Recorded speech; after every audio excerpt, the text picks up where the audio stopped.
Que Jesus nos inspire, nos ampare, nos guie, nos oriente, nos guarde. Eu queria ter a empolgação dele, mas eu não tenho a empolgação dele. E é engraçado que quando ele estava falando, estava lembrando de Aristóteles Peixinho, que era assim empolgado igual a ele. E Peixinho, a gente estava comentando aqui e tal, etc., de falar em público. E aí, uma vez com o Peixinho, ele disse assim: meu filho, em todo lugar que você chegar, você tem que falar do livro dos Espíritos. Qualquer oportunidade que apareça, você fala. Aí eu estava lá no armazém, ele tinha um comércio. E aí ele disse, aí chegou um rapaz e disse assim, o senhor tem lá? Ele disse, eu tenho a melhor lá do mundo. A pessoa olhou para ele e disse, qual é a lã que o senhor tem aí? Aí ele puxou debaixo do balcão o livro dos Espíritos e disse, Allan Kardec. E aí, é verdade, fato, não estou de gozação, não. E aí começou a falar de doutrina espírita, do livro dos Espíritos, o cara levou o livro com ele. E aí tem o tema, o livro dos Espíritos. É um bom cobertor, faz um bom cobertor. É uma figura, se você não tiver a oportunidade de conviver com essa figura, é uma figuraça. E tomara que ele me inspire, eu fico empolgado. E é interessante porque eu conheci a doutrina espírita em 91, em Queimados, no Centro Espírita Filho do Calvário. E aí, você tem um menino, né? 91, eu devia ter 20 e poucos anos, 21, 22, 20 anos, na verdade. E aí eles iam apresentar uma peça teatral em Cassação, na cidade da Holanda. E aí vira para o besta e diz assim, vamos com a gente, você prepara um negocinho para falar, e fala, ele, que negocinho, eu comecei agora sem nada e tal. Aí ele disse, não, você tem boa memória, decora isso aqui. Aí me deram a biografia de Kardec. Acho que eu passei uns 2 dias, decorei. Porque até hoje eu sei o nome do pai de Kardec, o nome da mãe de Kardec, o mês que ele nasceu, você chega assim, se Kardec era filho, chegava lá e vomitei no microfone. Não, porque Allan Kardec, filho de Jeane do Rabel, de Jean Baptiste Rivail, nasceu no dia 12 do mês de fevereiro, do ano da Revolução. E aí foi, atuou. Aí no final é infeliz, mas desalmada, vai e pergunta para o rapaz. Sim, Kardec era de que religião? Eu digo, não tinha na biografia. Ele era católico, o cara era filho de católico, foi estudar e invertou com protestante, virou espírito, mas não sabia qual era a religião dele. Não, não, faça isso, pai. Então, primeiro, esse livro dos espíritos. Como é que eu pensei em abordar o livro dos espíritos? Você tem 500 formas de você falar do livro dos espíritos. Né? Mas quando a gente começa a falar de doutrina espírita, parece que o livro saiu assim do nada. Apareceu do nada, você chegou lá, sentou, e aí tinha médios excelentes, e as perguntas já estavam prontas, e você começou a produzir aquilo, e no toque de mágica, ele apareceu. E quando a gente vai olhar o que estava acontecendo naquela época no mundo, a gente fica até assustado com a quantidade de coisas que estavam acontecendo e a forma como esse livro nasce. Só para a gente ter ideia, nesse primeiro desenho aí, a gente vai ver que o Livro dos Espíritos é publicado em 1857. Né? Então, a gente pensa no ano zero, quando o nascimento do Cristo, a gente tem Idade Antiga, Idade Média, ele é publicado já na Idade Contemporânea. Já no final da Idade Moderna, Revolução Industrial, já tinha passado a Revolução Francesa, a Noite de São Bartolomeu, Iluminismo. Então, é um período muito conturbado que ele nasce. Ele não nasce num momento pacífico.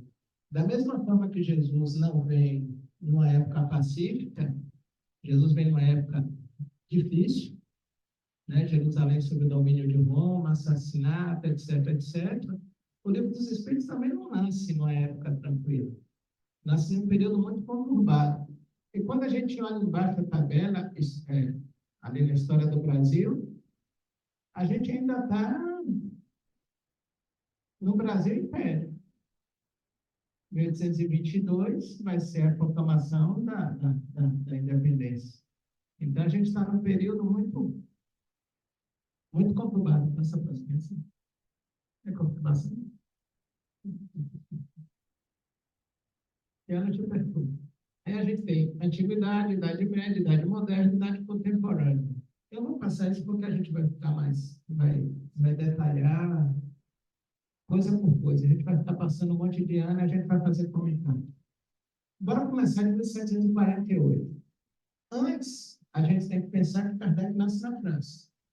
Kardec é francês. Né? No ano de 1857, ele está na França. Nada acontece naquele ano. Né? As coisas que geralmente terminam influenciando para a gente, anos antes de acontecimentos, ela vai trazer reflexo. Se a gente for pensar na França, a gente tem que começar desde lá de trás, né? Para a gente não ir para muito longe, bora pensar só em Catarina de Médici. Né? A gente chega lá em Catarina de Médici, tem um fato importante nessa época, em termos religiosos, que é a noite de São Bartolomeu. O que foi a noite de São Bartolomeu? Havia uma disputa muito grande por conta da Contra-Reforma. Né? Você tinha a Igreja Católica que dominava o mundo, em toda a Idade Média, e começaram a surgir indivíduos como Lutero, como Calvino, como Jean Hus, que alguns dizem que foi Kardec, não vem ao caso agora nessa discussão, e começou a reformar o pensamento religioso da época. Nessa época, a igreja pressionava muito a França a tomar uma atitude.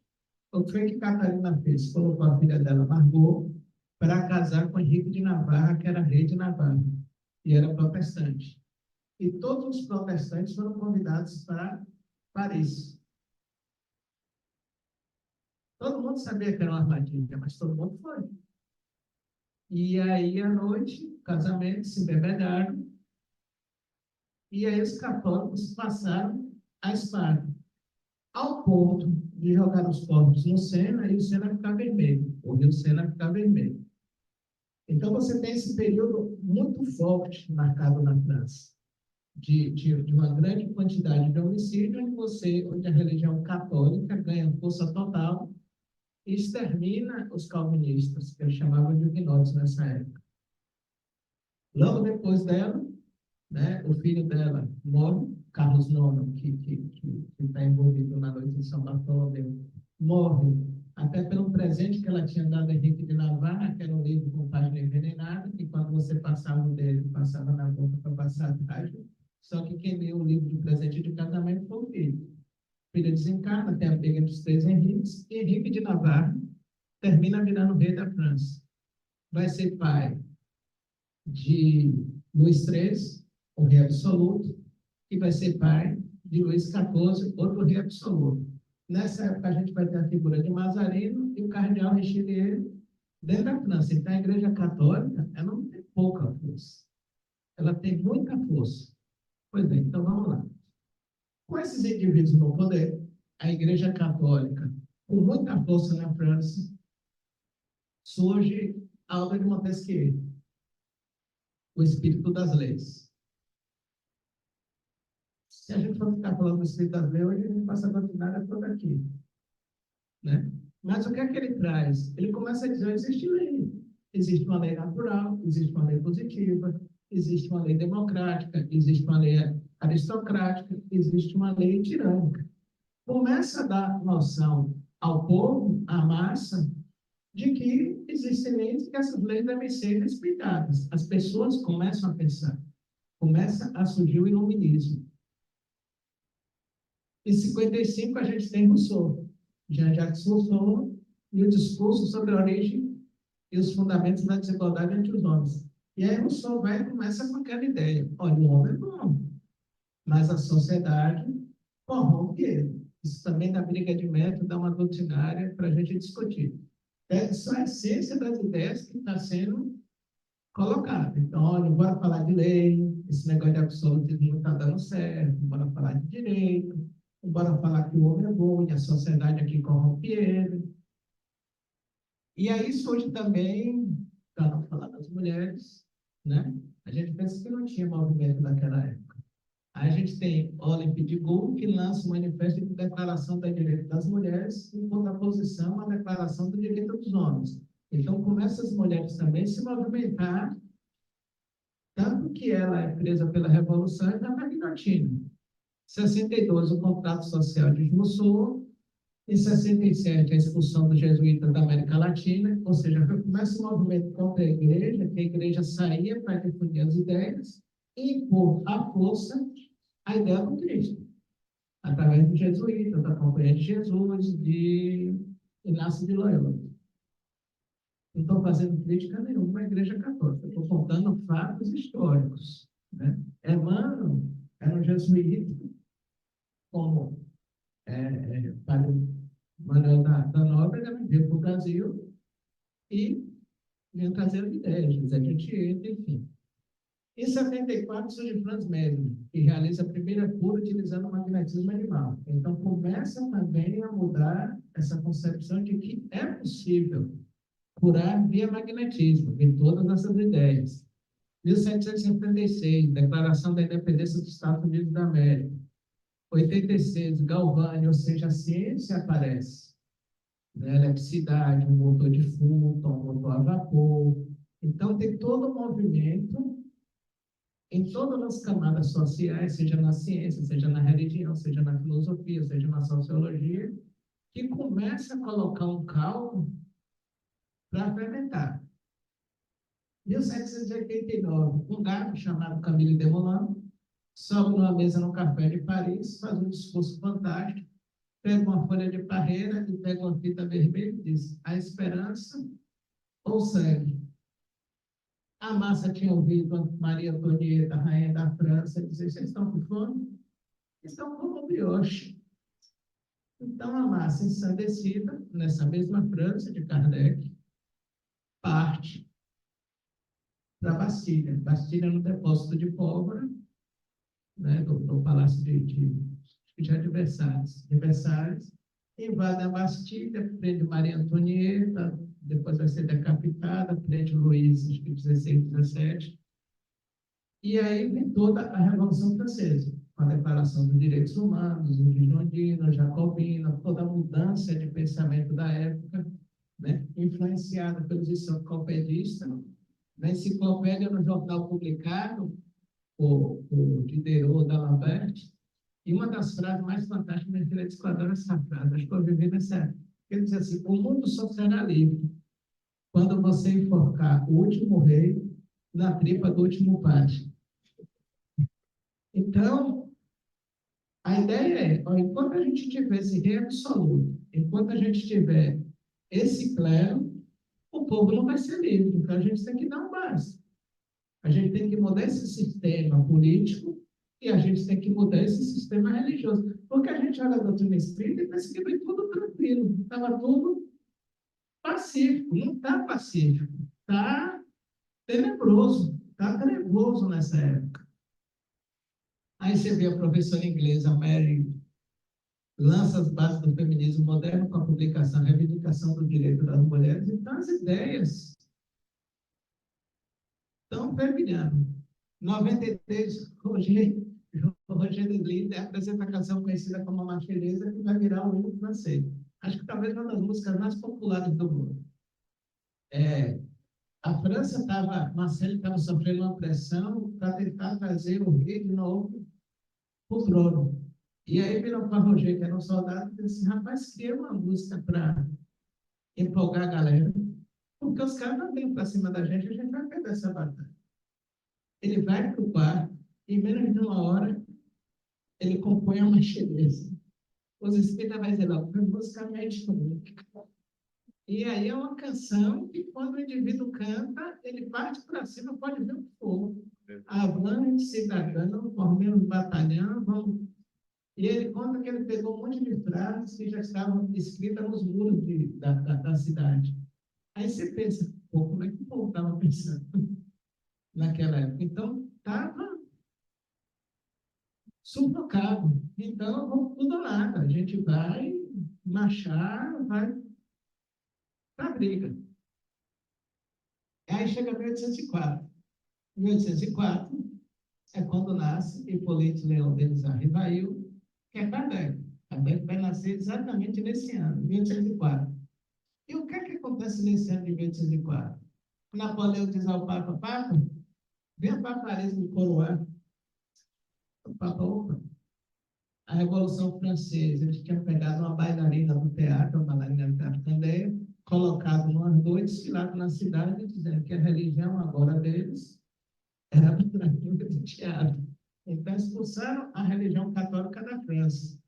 Quando Napoleão faz esse gesto, Sua Eminência, gostaria que o senhor comparecesse para me coroar. O Papa vai.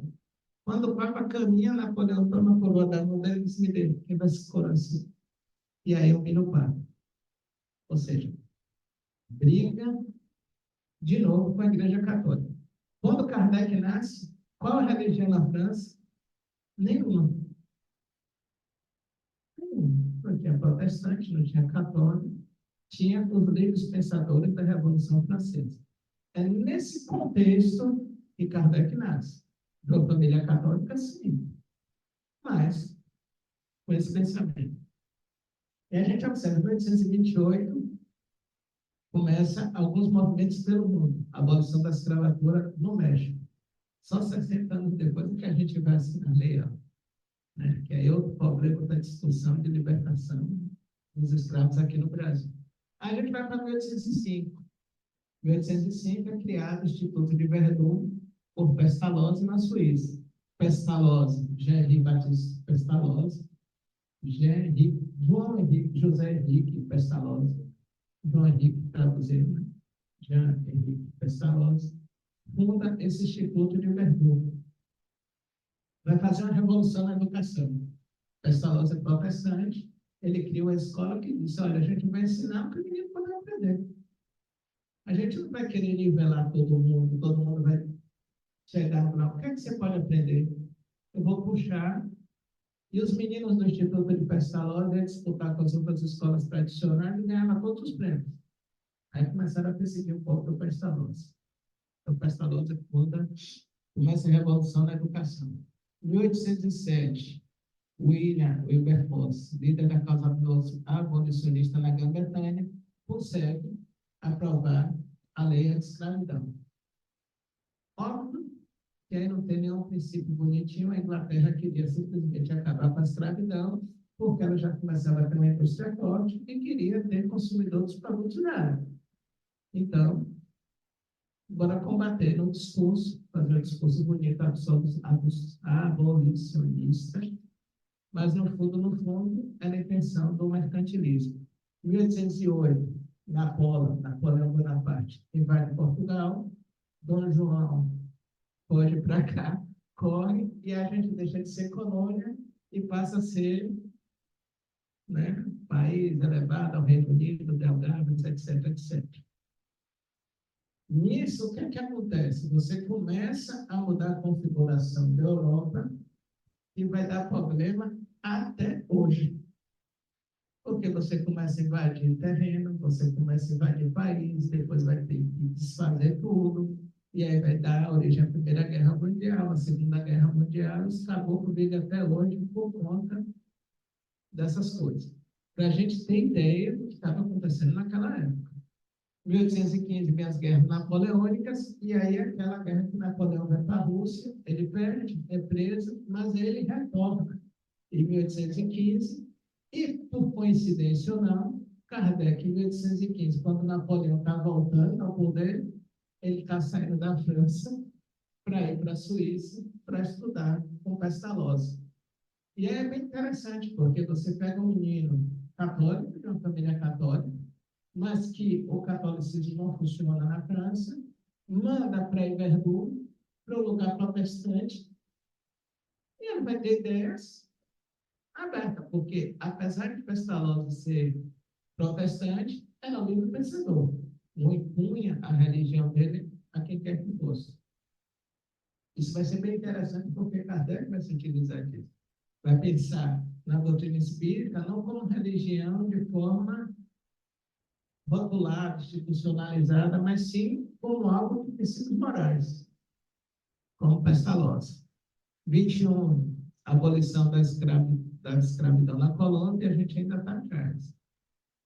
Em 23, Rivail, Kardec, toma contato com o magnetismo animal.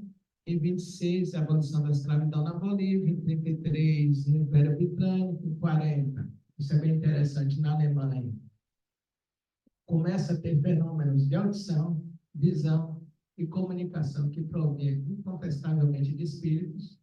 Então, em 1840, já começa a aparecer um fenômeno mediúnico na Alemanha. Já existe registro de evidência, de audição, do fenômeno em si. Em 1848, a gente tem um grande fato, né, que para muitos é o início do espiritismo moderno. Em 1848, antes vir Estados Unidos, com a família Fox. Você tem uma menina de 14, de 11 anos, são médicos fantásticos, começam a ouvir barulhos em uma casa, e elas começam a brincar. Conte até 10.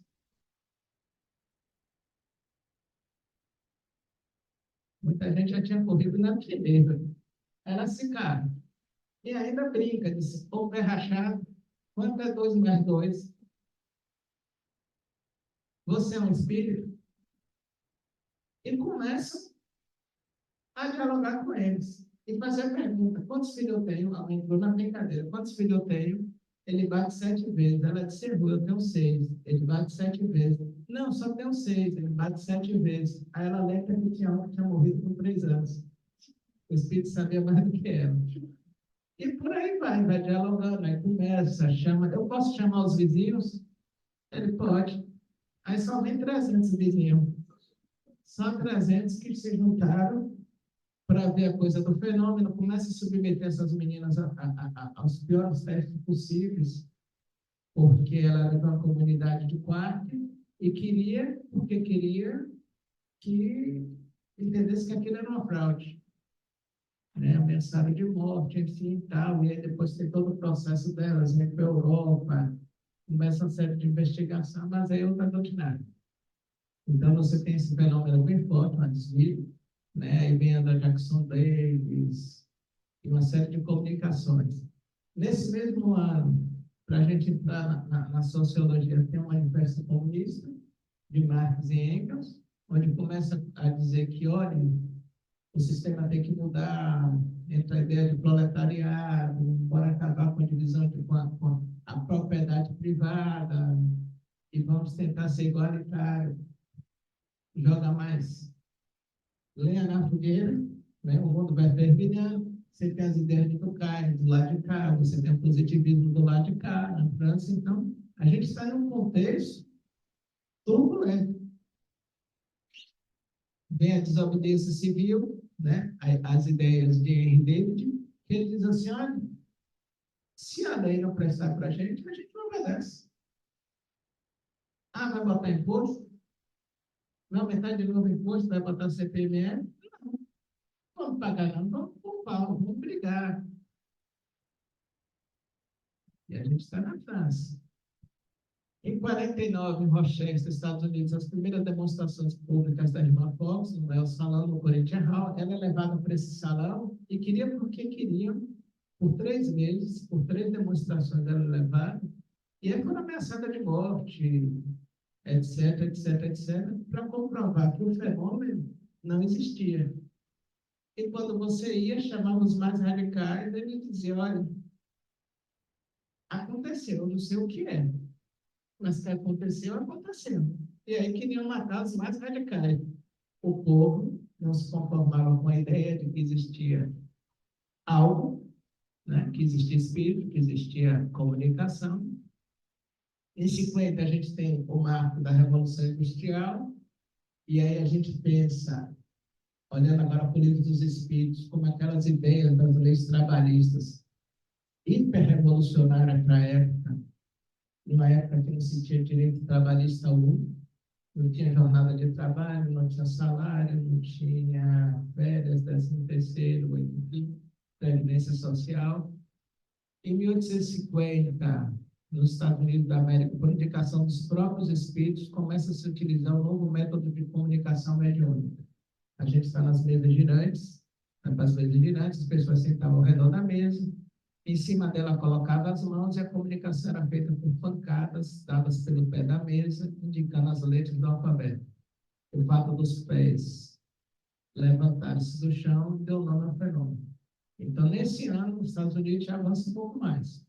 Bora colocar uma mesa e coloca os médios, obviamente, tinha um efeito físico, e a mesa ia levantada e convencionava letra A, uma pancada, letra B, duas pancadas, e aí começava a formar palavras pequenas, né? A dificuldade desse fenômeno é que você tem que saber fazer a pergunta para que a resposta seja a mínima possível. 51, aí a gente tem a Helena Blavatsky, e a gente vai ter o fenômeno da teosofia. Em 53, o fenômeno das mesas girantes causa sensação na Europa. Só se falava de fenômeno de mesa, bora juntar para fazer mesa, bora botar a mesa para dançar. O Salão de Paris era infestado disso. É bem interessante que empregar a tradução histórica do Livro dos Espíritos, que é um livro com esse título, de Canuto de Abreu, vai ver que quando ele leva o livro para publicar, o editor não quer publicar, porque diz, não, a gente já está cheio de livros aí sobre mesa que dança, mesa que sobe, mesa que desce, mesa que vai para a direita, para a esquerda, e está tudo encalhado na livraria. Você vai trazer mais uma obra? Aí foi que a mãe decidiu, e disse, não, conheço. Eu conheço ele, conheço os cadernos, conheço o trabalho, a gente vai publicar sim. Aí ele pegou o livro, pediu para ele dar uma olhada em alguma coisa, ele se impressionou, e aí vai ser publicado o Livro dos Espíritos. 1853, fenômeno das mesas girantes. 1853, Paris, os espíritos indicam como utilizar o cesto em substituição da mesa girante. A gente tinha as pancadas lá no pegar da irmã Fox, depois a gente passa para a mesa, e agora aparece a cesta. Você prende o lápis na cesta, e a cesta começa a deslizar, a princípio, em forma de espiral, como o Livro dos Espíritos foi escrito na sua maior parte, né? A cesta vai girando, então o lápis vai escrevendo de forma de espiral. Então se colocava depois na horizontal, e aí, quando ela chegava no final da página, voltava para o início e ia psicografando, ia escrevendo da forma. Em 1854, repare que a gente vem lá de trás e a gente ainda não viu Kardec. 1854, seu portier magnetizador informa o professor Rivail Kardec sobre as mesas girantes. Kardec até acha graça. Ele disse, no dia que você me falar, uma mesa pode falar, pode pensar e responder com a razão, eu vou acreditar. Ele tem essa ideia em 1854, esse contato com o portier, mas em 1855, em Paris, é que ele, pela primeira vez, na casa da senhora Plena Masson, vê, de fato, o fenômeno das mesas girantes. E aí é fantástico, porque Kardec diz, olha, como é que isso acontece? Eu não sei, mas se você faz uma pergunta inteligente e vê uma resposta inteligente, tem algo a ser estudado, a ser compreendido. 56, ele é informado através de Jafé, da senhora Jafé, da senhorita Jafé, que havia uma tarefa para ele, uma missão destinada. Essa mensagem ocorre na casa de senhora, do seu Rostam, onde eles...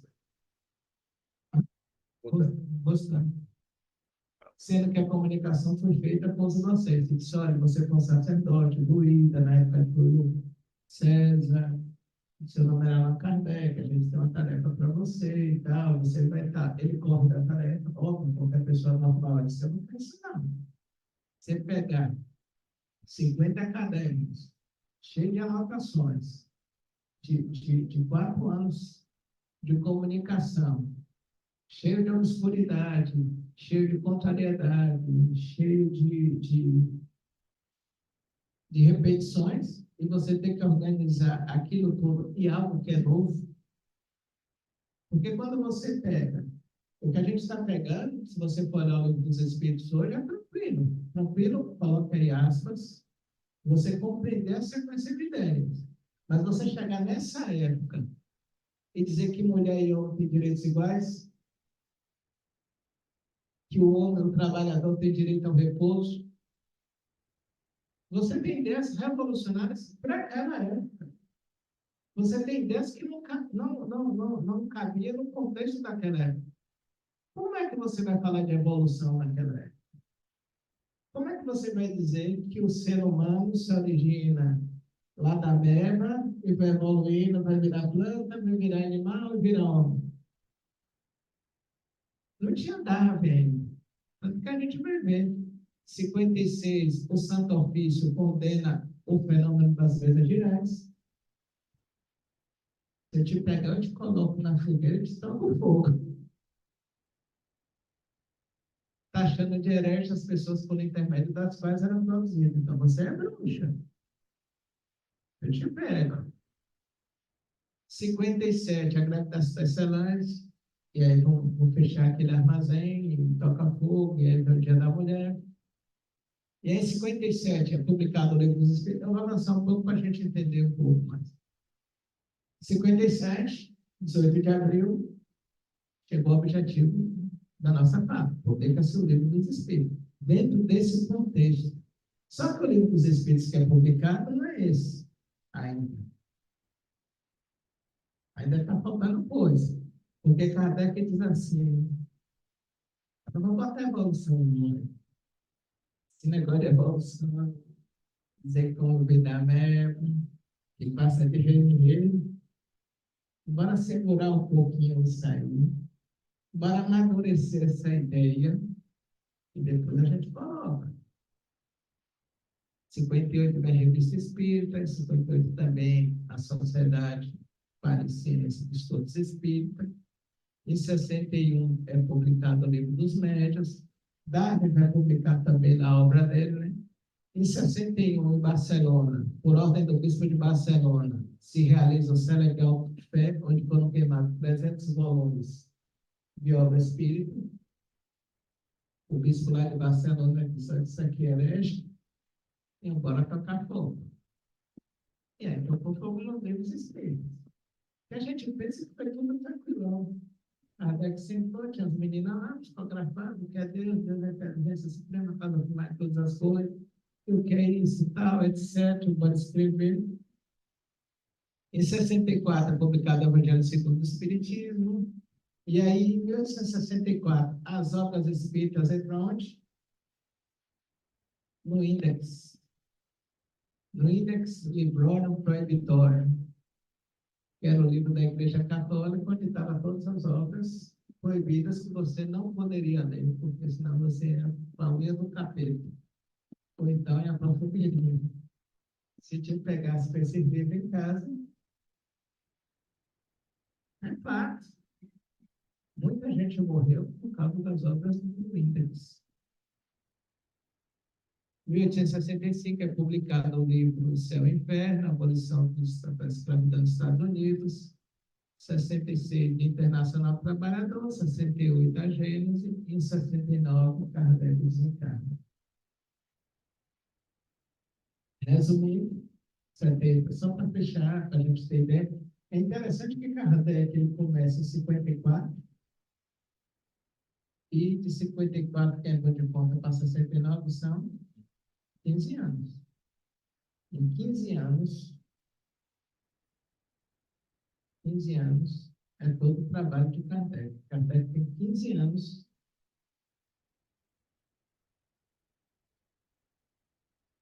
Livro dos Espíritos, Livro dos Médiuns, Revista Espírita, em 15 anos. Logo depois, tem toda essa confusão dessas guerras, aí eu tenho que a Lei Áurea aqui no Brasil, a gente ainda está engateando. Em 17, a Primeira Guerra, a França é invadida, e aí você não tem um dos empecilhos para o desenvolvimento da doutrina espírita. Só para a gente fazer um resumo desse contexto, então, a gente tem um desenvolvimento nessa época do capitalismo, né? Você tem a burguesia e a burguesia industrial depois, comercial, as grandes navegações, o renascimento comercial urbano, o renascimento cultural.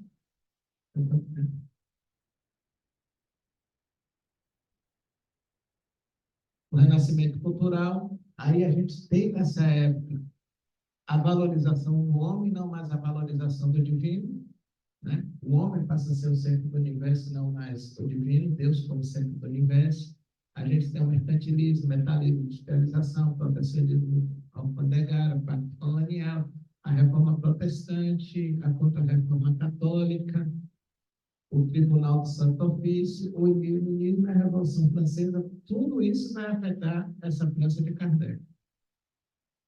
Aí a gente pega Emmanuel no caminho da luz. Emmanuel diz o seguinte: no século XVIII, iniciou-se entre lutas igualmente renovadoras dos mais elevados espíritos da filosofia e da ciência, reencarnados particularmente na França. Quem está admitindo é Emmanuel. Determinados espíritos, no campo da filosofia, no campo da ciência, reencarnados para combater os erros da sociedade e da política, fazendo só sobrar os princípios do direito divino, em nome do qual se cometia todas as barbaridades. Então, você vê com a interferência direta do divino. Entre cintilações do sentimento e do gênio, foram eles instrumentos ativos no mundo espiritual para a regeneração das coletividades terrestres. Porque foi do sacrifício desses corações generosos que se fez a fagulha divina do pensamento da liberdade, substância de todas as conquistas sociais, de que se orgulham os povos modernos. A gente pega os enciclopedistas. A razão é guia infalível da sabedoria. A gente vai para Kardec. Vem na balada somente aquela que pode encarar a razão face a face em todas as épocas da humanidade. O mesmo ideal. A gente volta para os enciclopedistas. O universo é uma máquina governada por um ser absoluto e leis inflexíveis. A gente vai para Kardec, Deus é a causa primária de todas as coisas e a lei natural é imutável, inflexível. A gente volta para os enciclopedistas. A melhor estrutura da sociedade é a mais simples e a mais natural.